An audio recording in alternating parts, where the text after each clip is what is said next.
Assalamualaikum warahmatullahi wabarakatuh. Sahabat Bang Day, keren penampakan Museum Nabi Muhammad SAW di Ancol.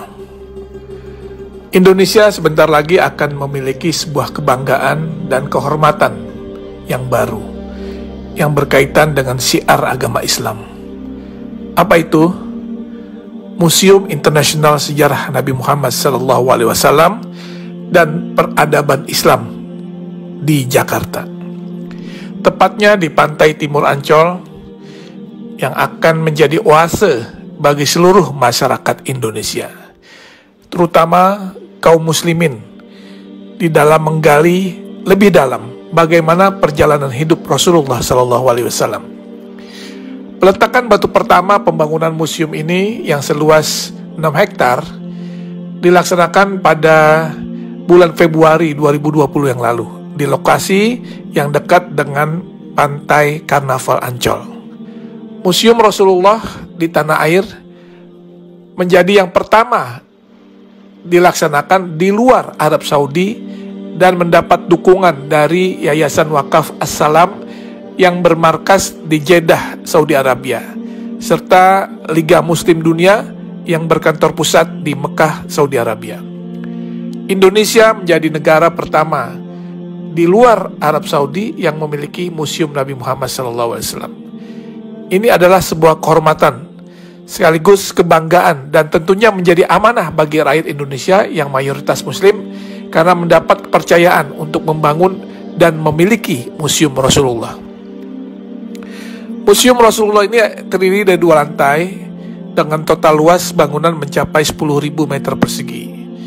Selain ruang pameran yang berisi benda-benda bersejarah dan peradaban Islam, di dalam komplek museum ini juga terdapat auditorium, masjid, dan lapangan luas untuk kegiatan agama serta kegiatan manasik haji.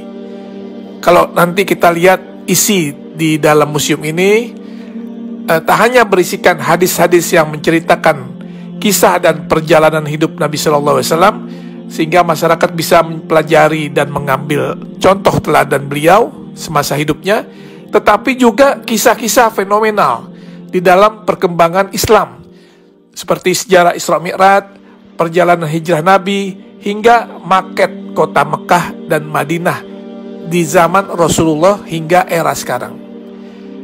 Sesuai dengan teknologi yang ada sekarang, maka tampilan juga diorama atau kisah-kisah serta benda sejarah sejak zaman Rasulullah akan ditampilkan di dalam 3 dimensi, sehingga siapapun yang melihatnya akan bisa mengetahui dan mempelajari dengan detail. Dan juga nanti di museum ini akan ada naskah, manuskrip, literatur, hingga benda-benda bersejarah yang berhubungan dengan Rasulullah SAW serta peradaban Islam yang tersaji di dalam museum tersebut, yang merupakan hasil dari pengumpulan yang dilakukan selama 14 tahun oleh Yayasan Wakaf As-Salam. Insya Allah Museum Rasulullah akan menjadi ikon wisata religi baru bagi masyarakat Indonesia dan negara di kawasan Asia maupun Eropa. Terlebih lokasi yang strategis dan mudah diakses, museum ini juga akan syarat dengan wahana dan informasi edukatif yang dapat menjadi objek penelitian bagi mereka yang berminat kepada studi-studi agama, khususnya agama Islam. Tentunya dengan dibangunnya Museum Rasulullah ini akan menambah destinasi wisata religi di Jakarta, dan dipastikan Jakarta akan menjadi tujuan wisatawan baik dalam maupun luar negeri.